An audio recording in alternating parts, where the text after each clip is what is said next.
Let's understand how to do vendor registration in MDU।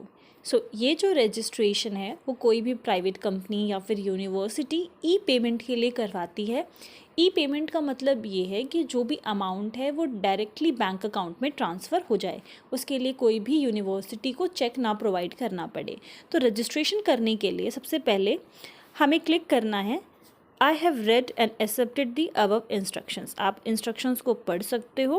Then टिक करने के बाद हम प्रोसीड करेंगे रजिस्ट्रेशन फॉर बेनिफिशियरी ID।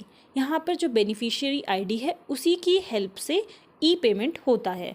यहाँ पर इस फॉर्म में हमें सारी डिटेल्स फिल करनी है, जिसमें full name, email address, mobile number, आपका एड्रेस, और अपलोड करना है हमें बैंक पास कॉपी या फिर चेक कॉपी। जो भी डॉक्यूमेंट आप अपलोड कर रहे हो उसके लिए कुछ इंस्ट्रक्शंस गिवन है कि जो भी इमेज की साइज़ है वो 250 KB से लेस नहीं होनी चाहिए और 300 KB से ज़्यादा नहीं होनी चाहिए। देन जो फाइल का फॉर्मेट है वो JPG या फिर JPEG फॉर्मेट में ही होना चाहिए। जो भी फ़ोटो अपलोड होगी वो प्रॉपर व्यूएबल फॉर्म में होनी चाहिए, उसको क्लियरली हम व्यू कर सकें, सारी चीज़ें क्लियर हो, और लैंडस्केप मोड में होना चाहिए। नाउ अगर आप चेक कॉपी अपलोड कर रहे हो तो उस चेक पर आपका नाम होना ज़रूरी है। अगर आपका नाम नहीं है तो ये चेक आपका रिजेक्ट हो जाएगा। इसीलिए फॉर सेफर साइड आप पासबुक कॉपी को अपलोड कर सकते हो।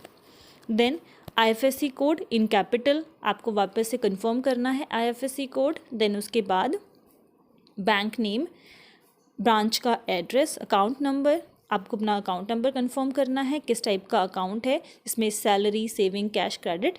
देन GST नंबर ऑप्शनल है, पैन नंबर आपको यहाँ पे फिल करना है, उसको कंफर्म करना है और एक पासवर्ड क्रिएट करना है।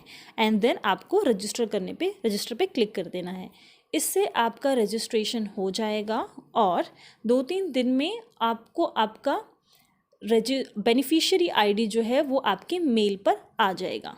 जैसे ही आप रजिस्टर करेंगे इस तरीके का मेल आपकी ईमेल ID पर आएगा फॉर द कंफर्मेशन कि आपने जो रजिस्ट्रेशन किया है वो सक्सेसफुल हो चुका है।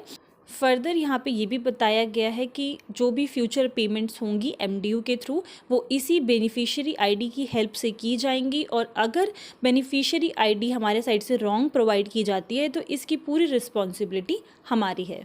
और अगर आपको विदिन 2-3 डेज़ आपकी ID रिसीव नहीं होती है सो आप नो योर ID पर जाकर पैन कार्ड या फिर अकाउंट नंबर में से किसी एक डिटेल को यहाँ पर फिल करके अपनी ID जान सकते हैं। एंड अगर स्टिल यहाँ पर शो करता है कि डेटा नॉट फाउंड या फिर आपको आपकी ID शो नहीं हो रही है, इन दैट केस हो सकता है कि कोई डिटेल रिजेक्ट हो गई हो और उसके लिए आपको अपडेट करनी पड़ेगी अपनी रिजेक्टेड डिटेल्स। यूजुअली इसका कोई नोटिफिकेशन नहीं आता है कि जो डिटेल है वो रिजेक्ट हो चुकी हैं, तो इसलिए हम यहाँ पर जाकर चेक कर सकते हैं कि हमारा कोई भी ऐसा डिटेल या फिर हमारी पासबुक, चेकबुक में कोई इशू तो नहीं है जो रिजेक्ट हो चुका हो। और उसके लिए आपको अपना bank account number, pan number दोनों ही यहाँ पर फिल करके सबमिट करना पड़ेगा, और वहाँ पे आपको ऑप्शन शो हो जाएगा कि क्या चीज़ रिजेक्ट हुई है, वो आप रीसबमिट करके अपनी ID जान सकते हो।